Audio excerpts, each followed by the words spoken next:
Hello everyone, Vincent Teo from HDTV TAS here. I'm at LG Display's private booth, invite only, at CES 2018, and I have beside me their amazing 8K OLED, which is 88-inch in screen size. As you can see, it is extremely big, and however I set the camera, I'm still dwarfed by the screen, and I'm standing right beside it, and you can see these words. Because of the sheer OLED resolution, it is just pin sharp, even from where I'm actually standing. This is just really quite fantastic. So let's go through the specifications of this 8K 88-inch OLED display.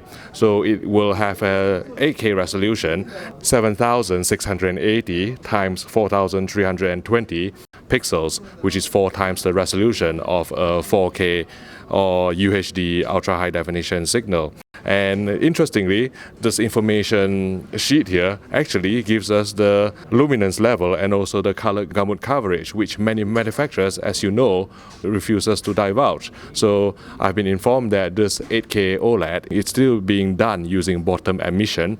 Top emission is still not ready yet, so it's still done using bottom emission like all the consumer OLED televisions that you can find on the market today.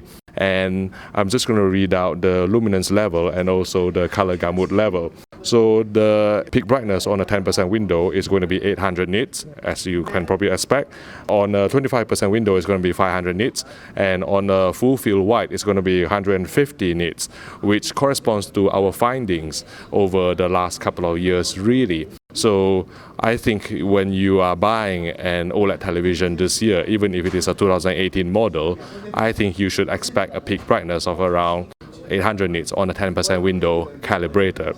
And DCI-P3 color gamut coverage, again, it falls in line with what we would expect from a 2017/2018 panel. And you can see a DCI-P3 color gamut coverage of 99%.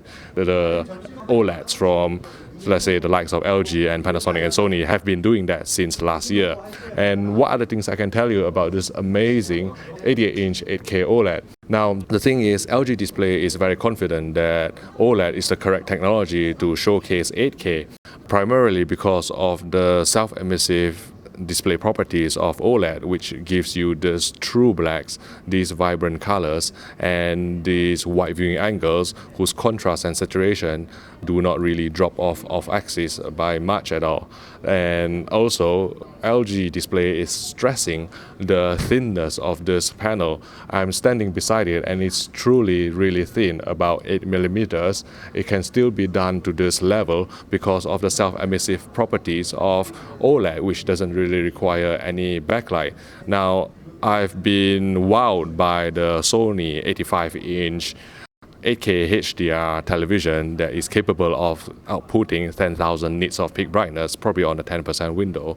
But in reality, the display was actually closed off, so I couldn't get close to it, and I suspect that it's probably going to be quite thick because of all these LEDs, and you need to put cooling solution to try and prevent overheating as well. So you might have more fan noise, or you may need water cooling, and the design may be quite thick.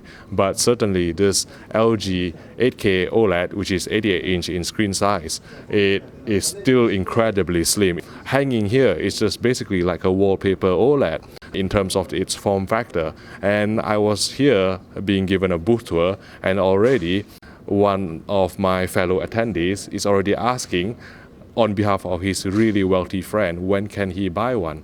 And obviously this is just a prototype, this is just the panel itself, but hopefully LG will be bringing this to the market very soon.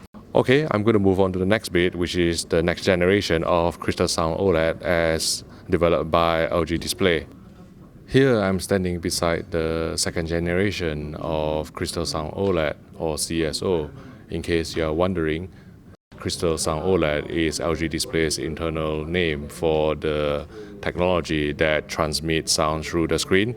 On Sony, let's say the A1 OLED, they are calling it the acoustic surface, but internally within LG Display, they are referring to it as Crystal Sound OLED. So if you know a bit about the Bravia A1, it uses two transducers which are fairly thick, but the next generation of Crystal Sound OLED will be using 3 transducer or exciters at the back, and the size has been shrunk down as well, so it is not as bulky as the one that is found on the Bravia A1 OLED. And I experienced a demo standing in front of the screen, and as these raindrops actually hit the water, it just sounded so precise, so localized, and it provides a better opportunity for the TV to match the sound to the image with more precision if you have 3 exciters rather than 2 exciters. Now, I've asked LG Display whether this technology is actually on current consumer OLED televisions on the market yet, and they said no. So the Sony A1E and also the new AF8 or A8F OLED from the Japanese brand will still be using the 2 transducer version, but I'm excited to hear the 3 transducer version, which provides more precision in terms of the image and sound matching. If you have enjoyed this video, please click the like button and subscribe to the HDTV Test YouTube channel for more videos like this. Thank you for watching, and I'll see you in the next video.